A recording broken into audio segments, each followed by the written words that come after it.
So, I haven't done a video in a long time, but I disassembled the old go-kart that was the youth size. And my plan now is to take a YerfDog Spiderbox and to convert it. And while I was at it, I figured I'm probably going to hook up these two motors together in parallel so they're equally getting the same power distribution. I figured I'd go over this box real quick.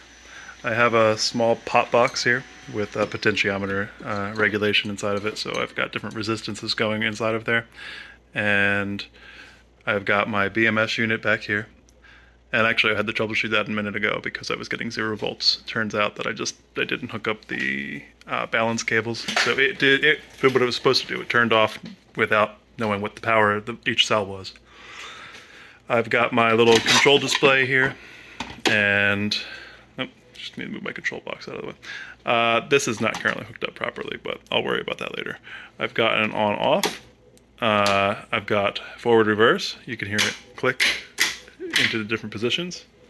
And I've got a 12-volt down DC converter. So there's actually 2 more leads coming out the back for headlights. If at some point I would like to do that. That's what the switch was.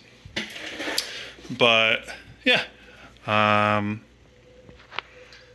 Just a quick look at it. We got our reversing switch or contactor back here. Got an emergency or a main power on off. We have a main contactor here. I'm planning on upgrading that to the 400 amp capable one because that's only a 200 amp with like a, I don't know, 300 or 400 burst. This up here is actually the control unit for this display, which for whatever reason is not working currently, and I'm guessing that that unit is dead or there's a fuse blown on it. There's supposed to be a little LED red lit up somewhere on it, but I'm not seeing one.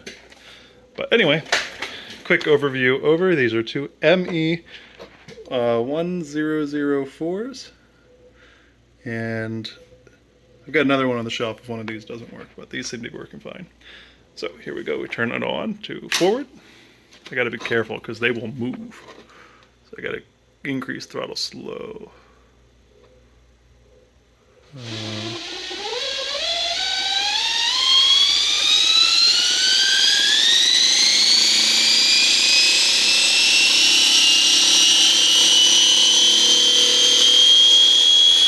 That's about half throttle.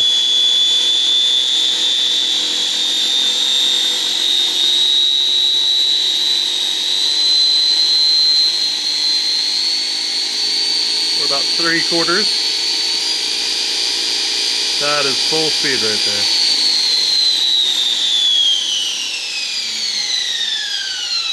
Each one of these is supposedly capable of about 10 horsepower constant with a 20 horsepower burst.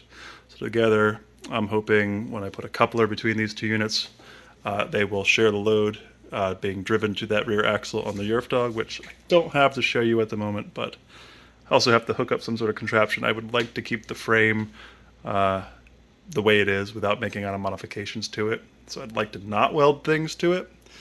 It's already got nice brakes and steering, so hopefully that won't be an issue. But that is a quick overview of these guys, and I will see you next time when I have the couplings and other things figured out.